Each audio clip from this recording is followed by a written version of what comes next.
Hello everyone, welcome to my channel online GS by Diwakar. यहाँ पे देखिए हम लोग हरियाणा पब्लिक सर्विस कमीशन से जो आपका प्रवक्ता का सब्जेक्टिव वाला पेपर है उसी के बैच के बारे में डिस्कस करने वाले हैं, चूँकि ये आपका आज से स्टार्ट हुआ है।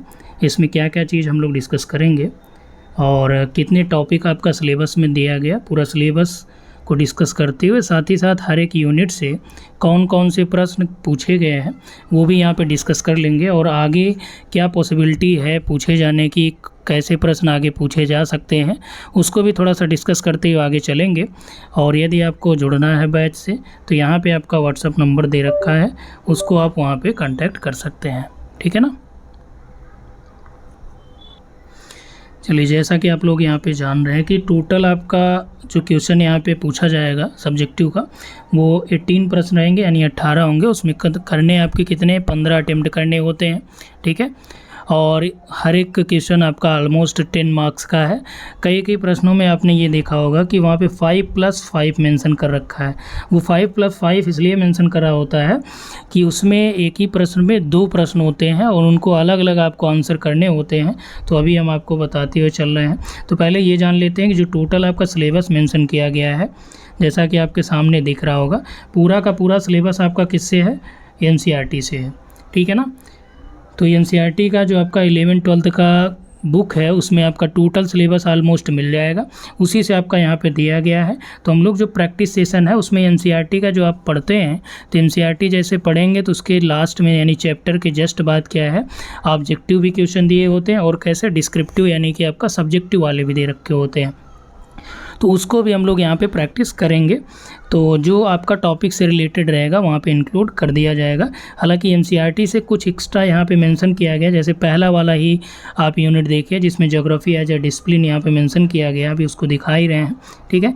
तो ये टोटल आपका सिलेबस किससे, एनसीईआरटी से। इसके अलावा यहाँ पर जो आपका प्रैक्टिस बैच में क्या क्या चीज़ें हम लोग डिस्कस करेंगे, तो डेली आपका वहाँ पे जैसे आज से स्टार्ट हुआ है 13 सितंबर तक है, तो आपके पास कितने टॉपिक हैं, कितने टॉपिक कहाँ कहाँ से किस किस पोर्शन से इंक्लूड किए गए हैं वो भी यहाँ पे बात कर लेंगे, ठीक है ना। यहाँ पे देखिए आपका प्रतिदिन सिलेबस के अकॉर्डिंग हम लोग यूनिट वाइज आपका PDF अवेलेबल कराएंगे। PDF हैंड रिटन और प्रिंटेड दोनों मीडियम में होगा, ठीक है ना। कुछ हैंड रिटन भी होंगे, कुछ आपका प्रिंटेड में मिलेंगे, तो ये दोनों में आपका उपलब्ध होगा और इसको आप पढ़ेंगे तो इससे क्या होगा कि आपका थ्योरी ऑलमोस्ट हो जाएगी क्लियर, ठीक है ना। जैसे ही थ्योरी आपकी क्लियर होगी तो इस यूनिट से जितने प्रश्न अब तक पूछे गए हैं, ठीक है, वहाँ का जो इंटर का पेपर होता है उसको भी हमने देख लिया है, ठीक है। और इसके अलावा ये अभी तक जो आपका पेपर हुआ है मेंस का या सब्जेक्टिव का, केवल एक ही पेपर अवेलेबल है आपके पास, जो साइट पे भी अवेलेबल है, ग्रुप में भी हमने भेज दिया है।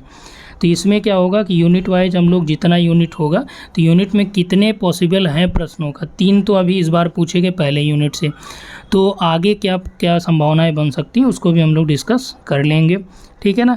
और इसके साथ साथ यहाँ पे आपका यूनिट वाइज जो क्वेश्चन प्रोवाइड करा दिया जाएगा और उस क्वेश्चन का एक आपका मॉडल आंसर भी या संभावित आंसर जो हो सकता है या उसका एक डायग्राम या फ्लो चार्ट में बना दूंगा और उस पर उस क्वेश्चन को समझा दूंगा।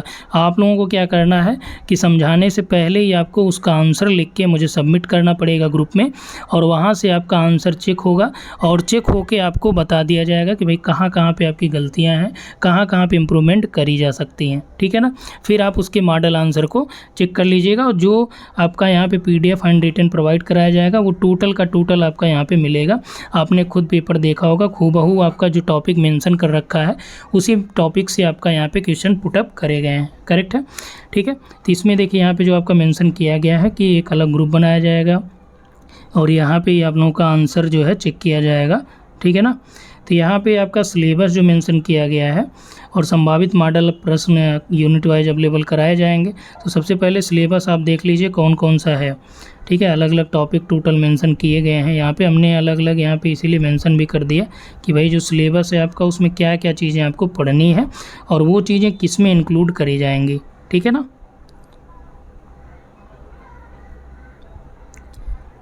चलिए यहाँ पे देखिए सबसे पहला जो आपका टॉपिक यहाँ पे मेंशन किया गया, फर्स्ट टॉपिक है सिलेबस का, इसमें मेंशन ये किया गया ज्योग्राफी एज ए डिसिप्लिन। यानी कि भूगोल एक विषय के रूप में यहाँ पे मेंशन किया गया है। और ये टोटल जो पार्ट इसमें दिया गया वो ज्योग्राफिकल थॉट का है, यानी कि भौगोलिक विचारधारा से रिलेटेड है। अब थॉट के जितने भी टॉपिक है उसमें कुछ आपका अलग दिया गया, जैसे मार्क्सिस्ट जो आपका ज्योग्राफी है, मार्क्सिज्म, एंड आपका उसमें मेंशन किया गया था एक क्रिटिकल सोशल थ्योरी है, ठीक है। क्रिटिकल सोशल थ्योरी ये आपका सोशियो जो आपका ज्योग्राफी है, सोशल ज्योग्राफी आप कह सकते हैं इसको, सांस्कृतिक सामाजिक भूगोल है, उससे रिलेटेड वो आपका है थ्योरी। तो यानी कि पहला यूनिट जो आपका हो गया किसके, ज्योग्राफिकल थॉट से। दूसरा देखिए टॉपिक 2 में आपका मेंशन किया गया है कि origin and evolution of the अर्थ, यानी कि पृथ्वी का उद्भव और विकास, ठीक है ना। और टॉपिक 3 में आपका जो मेंशन किया गया आंतरिक संरचना। और टॉपिक 4 में जो आपका मेंशन किया गया है लैंडफॉर्म, यानी कि स्थल रूप है। अब ये टॉपिक आपका किससे रिलेटेड है, जियोमॉर्फोलॉजी यानी कि भूआकृति विज्ञान से है। तो अगर आप देखेंगे थॉट का ये हो गया, जियोमॉर्फोलॉजी के ये तीनों हो गए। इसके बाद नेक्स्ट आपका उसमें क्लाइमेट डायरेक्ट मेंशन किया गया, यानी कि आपका क्लाइमेटोलॉजी का टॉपिक हो गया। और इसके बाद देखिए टॉपिक 6 जो आपका ये ओशनोग्राफी का हो गया। और नेक्स्ट आपका अर्थ ऑन द लाइफ करके मेंशन किया गया, लाइफ ऑन द अर्थ ऐसे करके मेंशन किया गया टॉपिक नंबर 7 में, ठीक है। वो आपका क्या हो गया, पर्यावरण या जैव भूगोल से संबंधित आपका टॉपिक है, ठीक है ना।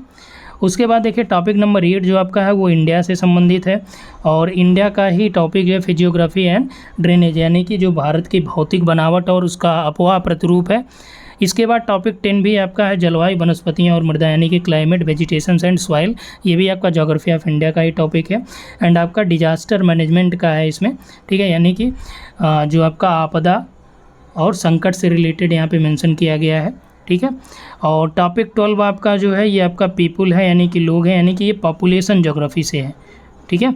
ये आपका किससे है, पॉपुलेशन ज्योग्राफी से है, टॉपिक नंबर 12।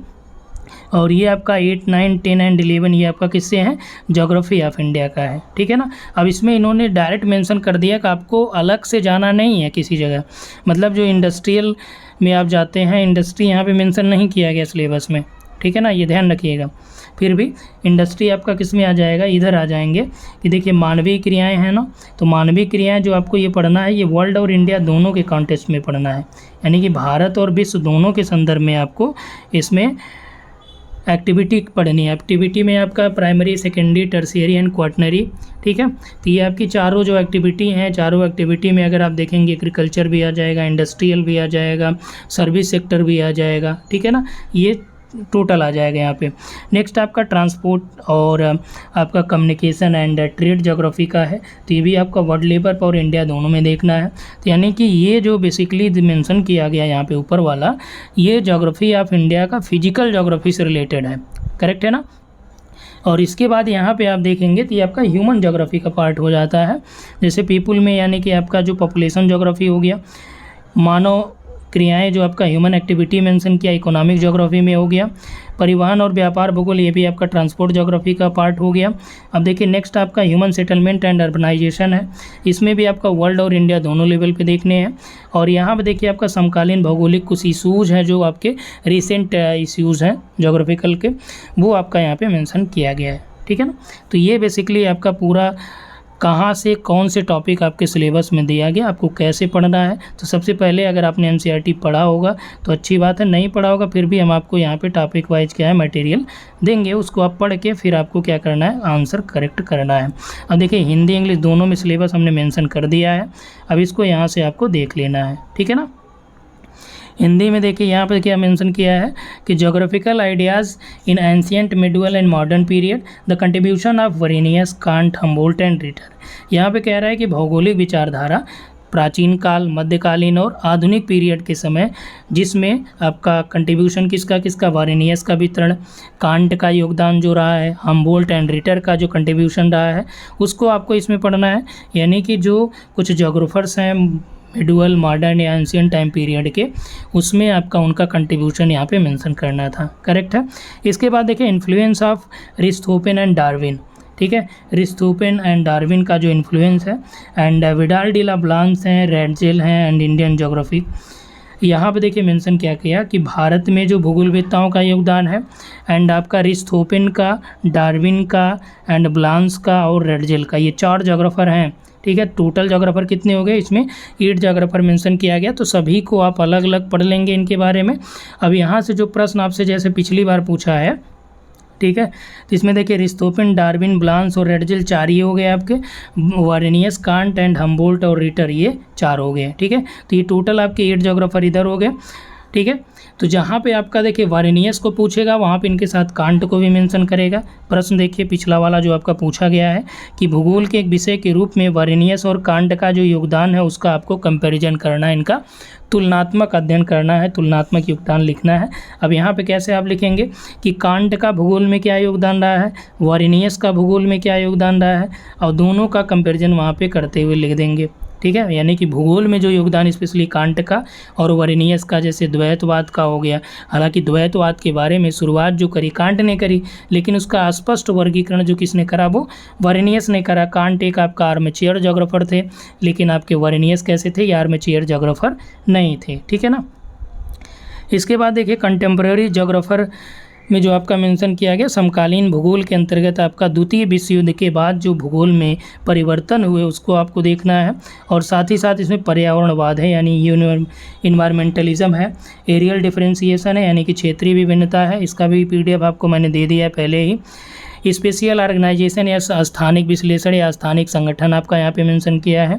इसके बाद देखिए बिहेवियरल एंड परसेप्चुअल ज्योग्राफी है, ठीक है, व्यवहारात्मक जो भूगोल हो गया, पॉजिटिविज्म इन ज्योग्राफी यानी कि प्रत्यक्षवाद भूगोल में जो है, एंड ह्यूमनिस्टिक ज्योग्राफी मानववादी भूगोल, ठीक है। और नेक्स्ट आपका देखिए मानववादी भूगोल के बाद यहाँ पे जो मेंशन किया गया कि मार्क्सिस्ट ज्योग्राफी यानी कि आपका मार्क्सवाद, भूगोल में जो मार्क्सवाद है उसका आपको यहाँ पे देखना है। और नेक्स्ट आपका यहाँ पे क्रिटिकल सोशल थ्योरी है, समीक्षात्मक सामाजिक सिद्धांत है, ठीक है। एंड आपका लास्ट जो पॉइंट है यह है डेवलपमेंट इन इंडियन ज्योग्राफी, यानी कि भारत में जो भूगोल का विकास है उसको यहाँ पे डिस्कस करना है। तो यहाँ पे अगर आप देखेंगे 2 चीज़ें एक बार मिल गई, एक आपका यहाँ पे मिल गया और आपका इंडियन ज्योग्राफी का यहाँ पे मिल गया जो कंट्रीब्यूशन इन ज्योग्राफी है, ठीक है ना। तो इन दोनों को आप सेम कर लीजिए, कई टॉपिक ऐसे मिलेंगे जो आप एक ही जगह उसको इंक्लूड कर पे क्लियर कर लेंगे, ठीक है ना। तो आगे आपको देखने को मिलेगा। अब देखिए यहाँ पे जो प्रश्न आपसे पूछे गए कौन कौन से, ये आपका देखिए एरियल डिफरेंशिएशन यानी क्षेत्रीय विभेदन और स्थानिक संगठन की अवधारणा को समझाते हुए दोनों के बीच अंतर स्पष्ट करना है। मतलब समझ में आया कि डायरेक्ट हूबहू आपका दिया है, पहले आपको ये समझना है कि एरियल डिफरेंशिएशन क्या होता है और स्पेशियल एनालिसिस या स्पेशियल ऑर्गेनाइजेशन क्या होता है, फिर इन दोनों के बीच जो है आप अंतर को स्पष्ट कर पाएंगे। यानी कि आपका इसमें बहुत घुमा के प्रश्न नहीं पूछा, बल्कि क्या दिया है, हूबहू जो आपका सिलेबस में मेंशन किया गया उसी को यहाँ पे इन्होंने क्या किया, दे दिया है। इसके बाद देखिए एक विषय के रूप में भूगोल के विकास में वारेनियस और कांट का योगदान की आपको तुलना करनी है। तो वारेनियस और कांट का योगदान यहाँ पे क्या क्या रहा है उसको भी इन्होंने मेंशन करा है। नेक्स्ट आपका समकालीन भूगोल में मार्क्सवादी भूगोल और समीक्षात्मक सामाजिक सिद्धांत की प्रासंगिकता को स्पष्ट करना है, ठीक है। यानी कि जो आपका कंटेम्प्रेरी ज्योग्राफी में मार्क्सवादी भूगोल का क्या योगदान रहा है, एंड आपका जो क्रिटिकल सोशल थ्योरी है, ठीक है ना, उसकी क्या रिलेवेंसी है ज्योग्राफी में, मतलब हम लोग ज्योग्राफी में मार्क्सवाद क्यों पढ़ते हैं, एंड आपका जो क्रिटिकल सोशल थ्योरी है उसको क्यों यहाँ पे स्टडी करा जाता है, तो ये भी आपका यहाँ पे मेंशन करा गया है, ठीक है ना। तो ये आपका यहाँ पे करेक्ट हो गया। तो इतने प्रश्न आपके यहाँ से पूछे गए हैं। कहाँ से पूछे गए, इस यूनिट नंबर 1 से आपका यहाँ पे प्रश्न 3 पूछे गए आपके एग्ज़ाम में। नेक्स्ट आपका देखिए जो मेंशन किया है यहाँ पे, ये है आपका अगला topic, origin and evolution of the अर्थ, यानी कि पृथ्वी की उद्भव और उत्पत्ति के बारे में, उद्भव और विकास के बारे में यहाँ से प्रश्न आपका दिया गया है, origin and evolution of the earth, ठीक है। Introduction to the solar system, यानी कि सौरमंडल का परिचय, पहला टॉपिक यहाँ पे हो गया। दूसरा टॉपिक अब सौरमंडल का परिचय, यानी कि आपको थोड़ा सा इंट्रोडक्शन लेना है सूर्य और उसके परिवार का, जिसमें आप जो है जवियन या आपका पार्थिव ग्रह के बारे में आपने सुना ही होगा, आंतरिक और बाह्य ग्रह के बारे में आपने सुना होगा। तो पूरा आपका सोलर सिस्टम यानी कि सौरमंडल आपको डिस्कस कर लेना है, ठीक है। अब देखिए इस पे आपका जो प्रश्न है इसमें पूछा गया है उसको एक बार देख ले रहे हैं। आपके पास पेपर होगा ना, तो पेपर होगा तो उसको आप ओपन कर लीजिएगा, वहाँ से जाके आप इसको देख लीजिएगा। अब देखिए इससे एक भी प्रश्न आपका पूछे नहीं गए हैं, ठीक है ना। सौरमंडल से आपका प्रश्न एग्जाम में नहीं पूछा गया है, ठीक है। तो नेक्स्ट आप देखिए motion of the earth, rotation यानी कि जो पृथ्वी की गतियाँ हैं, पृथ्वी की गतियाँ दो तरह की होती हैं। एक आपका जो अपने अर्थ पे रोटेट करता है तो आपका रोटेशन हो गया, एक जो आपका सन के परिप्रेक्ष्य में वो आपका क्या करता है कि घूमता है, उसको क्या बोला गया, रिवोल्यूशन या परिक्रमण बोला गया। ठीक है, occurrence of the day and night यानी कि दिन और रात की जो घटना है वो कैसे होती है, तो इसको आपका एक PDF प्रोवाइड करा दिया जाएगा, उसी में हो जाएगा। ठीक है, ऋतु परिवर्तन कैसे होता है, और अक्षांश और देशांतर के बारे में है, और समय का निर्धारण कैसे किया जाएगा। ठीक है ना। नेक्स्ट आपका यहाँ पे जो मेंशन कर रखा है कि अर्थ इंटीरियर, ठीक है, पृथ्वी की आंतरिक संरचना के बारे में। अब यही सेम टॉपिक आपका देखिए नेक्स्ट आपका टॉपिक नंबर 3 में मेंशन कर रखा है कि interior of the earth and distribution of ocean and continent. ठीक है, पृथ्वी की संरचना को आपको यहाँ पे बताना, एंड ओशन यानी कि महासागर और महाद्वीपों के वितरण के बारे में भी यहाँ पे आपको डिस्कस करते हुए चलना है। ठीक है ना।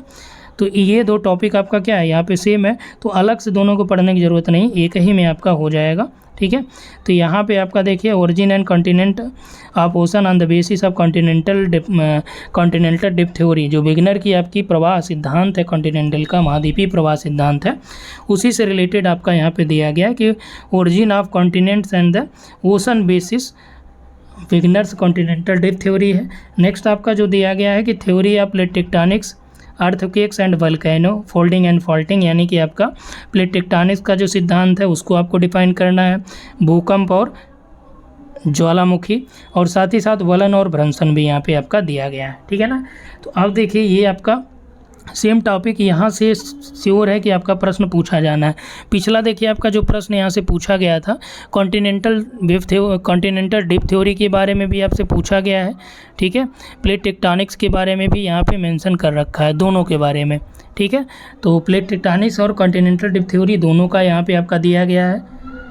ठीक, तो यहाँ पे आपका प्लेट टेक्टोनिक्स में जो पूछा गया है कि प्लेट टेक्टोनिक्स के सिद्धांत की विस्तृत व्याख्या करते हुए इस कथन की टिप्पणी करना है, और यहाँ पे ये भी बताना है कि हिमालयी प्लेट जो है टेक्टोनिक प्रक्रिया का उत्पाद है, यानी कि ये जो हिमालयन प्लेट है यानी कि Himalayan are the product of plate tectonics process. ठीक है, इस पर आपको एक कमेंट देना है कि कैसे जो है प्लेट टेक्टोनिक्स प्रक्रिया के फलस्वरूप हिमालय का निर्माण होता है। ठीक है ना। नेक्स्ट आपका देखिए पृथ्वी की उत्पत्ति के बारे में नेबुलर हाइपोथेसिस है, नीहारिका परिकल्पना है, बिग बैंग थ्योरी है, और आपका महाद्वीपीय, वायुमंडल, महासागर, इन सभी की जो इवोल्यूशन है यानी कि उत्पत्ति है उसके बारे में भी यहाँ पे आपका मेंशन करा गया है। करेक्ट है ना।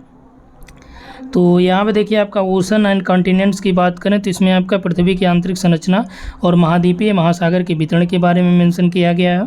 ठीक है, तो यहाँ पे आपका जो दिया गया है कि constitution of earth interior based on the seismic evidence, यानी कि जो भूकंपीय तरंगों, भूकंपीय साक्ष्य के आधार पे आपका जो है अर्थ के इंटीरियर को देखना है। तो पृथ्वी की आंतरिक संरचना का जब हम डिटेल्ड आपका PDF देंगे उसमें आपका सारा का सारा ये मेंशन रहा होगा। ठीक है ना। Origin of continent and ocean basin, तो यहाँ पे महाद्वीपीय और महासागर की उत्पत्ति।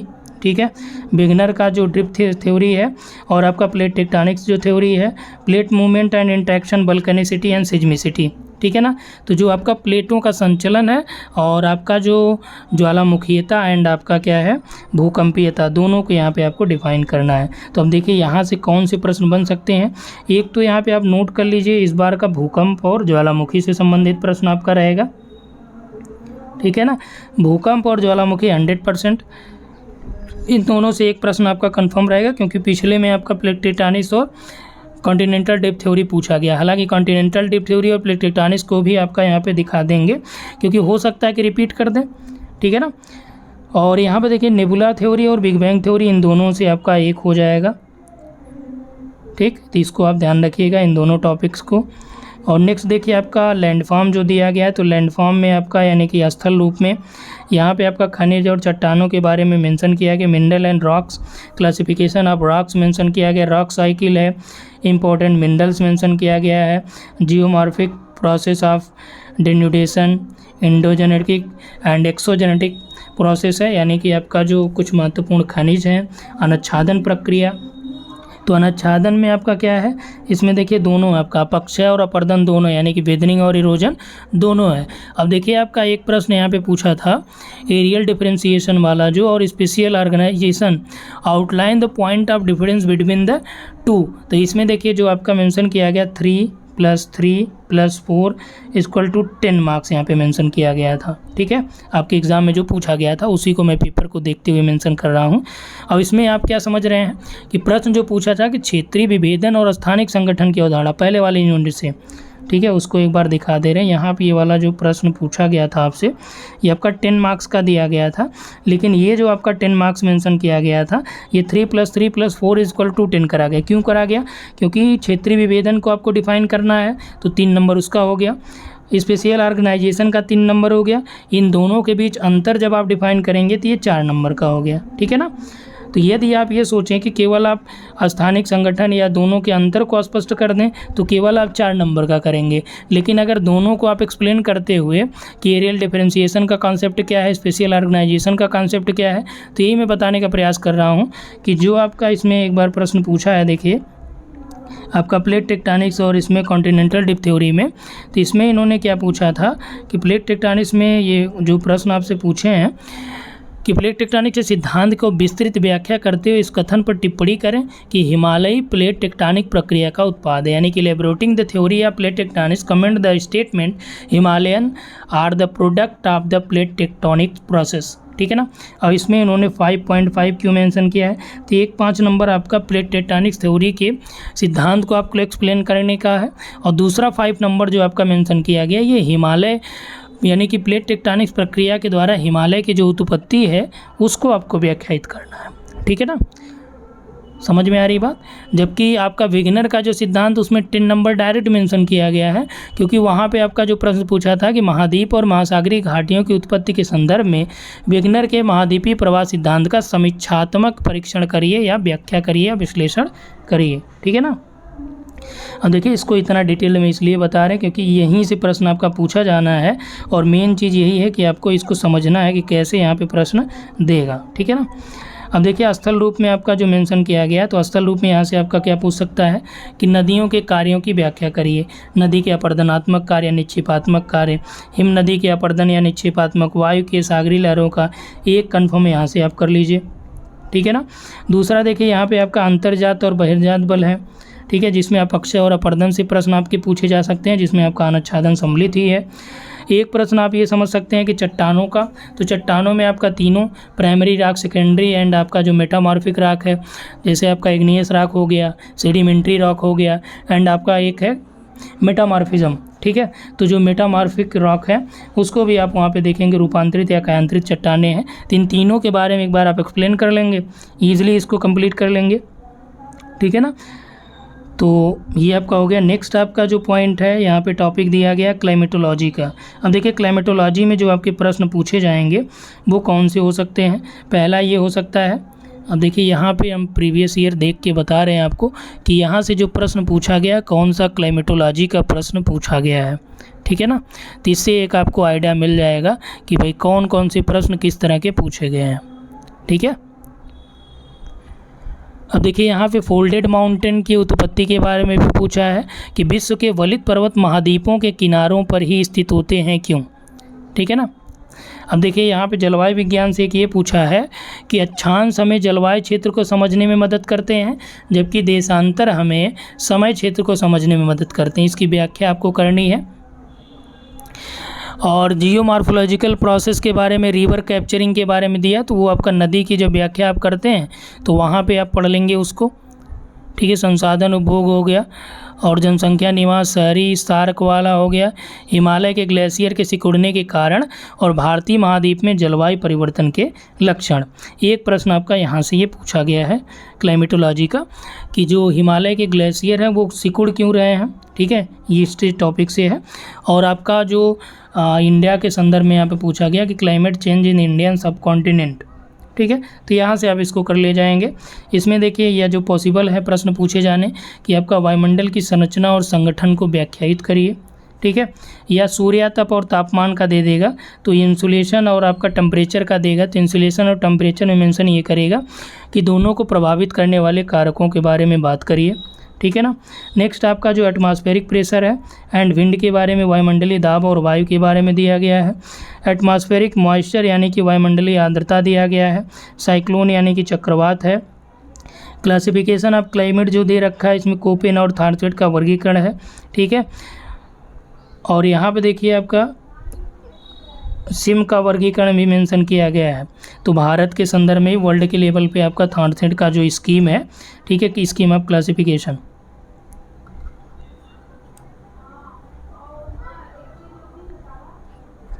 ठीक है ना। आगे देखिए वाटर या ओशन, इसमें देखिए आपका जो दिया गया है जल या समुद्र, तो इसमें देखिए आपका जो मेंशन किया गया कि geomorphology of the ocean floor, submarine relief feature of the Atlantic and Pacific of Indian ocean, salinity and temperature, ठीक है ना। अब देखिए आपका ओशनोग्राफी में है कि महासागरों की नितल की उच्चावच की आपको व्याख्या करनी है। एक तो आपका कंफर्म होगा अटलांटिक, प्रशांत और इंडियन ओशन से संबंधित, ठीक है। इनके जो रिलीफ और उच्चावच हो गए, मोमेंट ऑफ ओशन वाटर है, करंट है यानी महासागरीय जलधारा हो गया, ज्वार हो गया, तरंग है, महासागरीय आपका निक्षेप हो गया, प्रवाल भित्ति हो गई, ठीक है। तो इस पे आपका प्रश्न सारा मैं बना के दे दूंगा। तो अभी फ़िलहाल के लिए पहले वाले यूनिट से ही आपको प्रश्न आज मिलेगा, ठीक है। तो उसको आप थोड़ा सा लिखते हुए चलिएगा।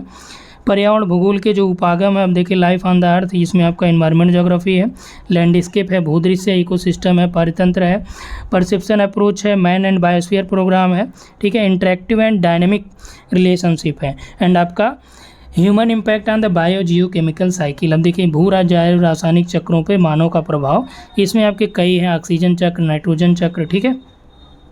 इंडिया में देख लीजिए आपका जो मेंशन किया गया, भारत में जो भौगोलिक आधार, उसकी स्थिति, आकार, तो यानी कि आपका ये देखिए ज्योग्राफी ऑफ इंडिया का जो फिजिकल ज्योग्राफी है वो आपका यहाँ तक मेंशन किया गया है, ठीक है ना।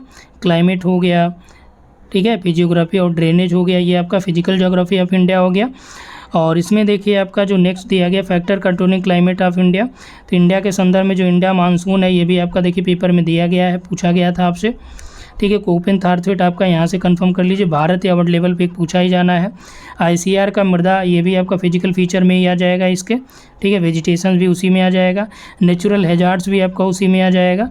और नेक्स्ट आपका पीपुल है जो वर्ल्ड एंड, यहाँ पे मेंशन क्या किया गया है, वर्ल्ड एंड इंडिया दोनों का, यानी विश्व और भारत दोनों के संदर्भ में। तो trend and pattern of population growth, यानी जनघनत्व और जनसंख्या के वितरण का जो पैटर्न है उसको भी आपको यहाँ पे मेंशन करा गया है, ठीक है ना। डेंसिटी ऑफ पॉपुलेशन है, डेमोग्राफिक ट्रांजिशन है, जनसंख्या संक्रमण है, ह्यूमन माइग्रेशन है, मानव प्रवास है, पैटर्न ऑफ ह्यूमन डेवलपमेंट, ये भी आपका यहाँ पे मेंशन किया गया है। ह्यूमन एक्टिविटी यहाँ पे आपका देखिए दिया गया है, वर्ल्ड एंड इंडिया, मानवीय क्रियाएं, प्राइमरी है आपका इसमें, यानी कि आपका इकोनॉमिक ज्योग्राफी का primary, secondary, tertiary and quaternary है, ठीक है। इसके बाद देखिए एक मोस्ट इंपॉर्टेंट टॉपिक है, ये आपका पॉसिबिलिटी पूछा जाना, प्लानिंग इन इंडिया, यानी भारत में नियोजन। अब इसमें देखिए नियोजन के जो लक्ष्य क्षेत्र थे, जो आपका 12 पंचवर्षीय योजनाएं थी उससे रिलेटेड है ये। और नेक्स्ट आपका इसमें देखिए संपोषणी विकास के बारे में पूछा गया, ये आपके एग्जाम में एक यहाँ से प्रश्न आए हैं, ठीक है। ट्रांसपोर्ट ज्योग्राफी से भी आपका प्रश्न पूछा गया है, रोड एंड कम्युनिकेशन, अंतर्राष्ट्रीय व्यापार से भी आपका प्रश्न पूछा गया है, ठीक है। तो ये भी आप यहाँ से देख लीजिएगा, सी रूट्स है। और ह्यूमन सेटलमेंट से आपका देखिए प्रश्न पूछा गया, मानव बस्ती में, सार्क के में जो आपका ह्यूमन सेटलमेंट पैटर्न है सार्क में, वहाँ से आपका यहाँ पे प्रश्न दिया गया है, ठीक है ना। तो इसको आप यहाँ से कर लीजिएगा। टोटल आपका यहाँ पे कैसे क्या करना है, ह्यूमन सेटलमेंट में हिंदी इंग्लिश दोनों में हमने इसीलिए मेंशन कर दिया। अब देखिए यहाँ पे नगर से जो आपका सेटलमेंट में आपका रूरल सेटलमेंट है, अर्बन सेटलमेंट दोनों है। तो रूरल सेटलमेंट पैटर्न क्या है, अर्बन सेटलमेंट पैटर्न क्या है, इन दोनों को आपसे यहाँ पे प्रश्न में दे सकता है, ठीक है ना। तो उसको आपको यहाँ पे पढ़ते हुए चलना है। तो फिलहाल के लिए इतना ही, थैंक्स फॉर वाचिंग।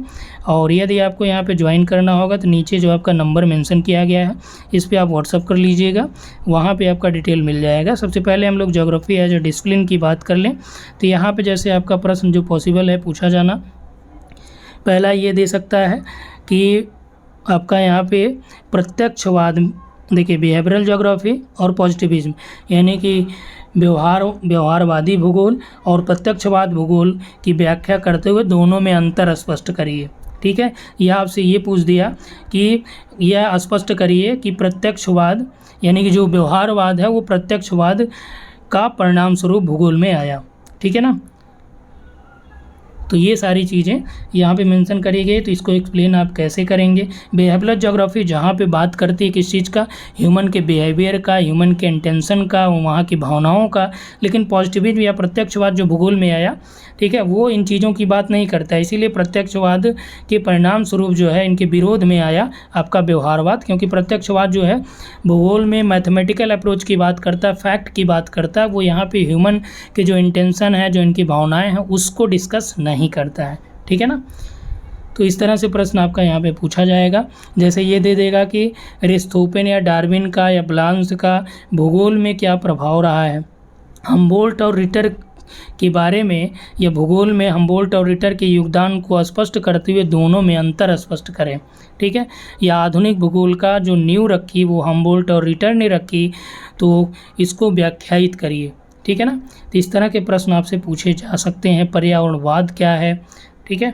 अब पिछला जो आपका देखिए मार्क्सवाद और क्रिटिकल सोशल थ्योरी, ये दोनों तो आपसे पूछा ही है। ठीक है ना। तो इसमें इतना ही। Thanks for watching. मिलते हैं फिर आपका अभी 8 साढ़े 8 बजे कुछ प्रश्न मैं आपको ग्रुप में डाल दूंगा, वहाँ से आपको प्रश्न करने हैं। जो प्रश्न आपका यहाँ पे हमने PDF जिसका प्रोवाइड करा है, 2-4 प्रश्न आपको भेजेंगे और उसको आप वहाँ पे मेंशन करिएगा। ठीक है। और जिनको ज्वाइन करना है तो आप इस पर व्हाट्सअप कर लीजिएगा, डिटेल्ड मिल जाएगा। ठीक है ना। तो यहाँ पे इतना ही। Thank you.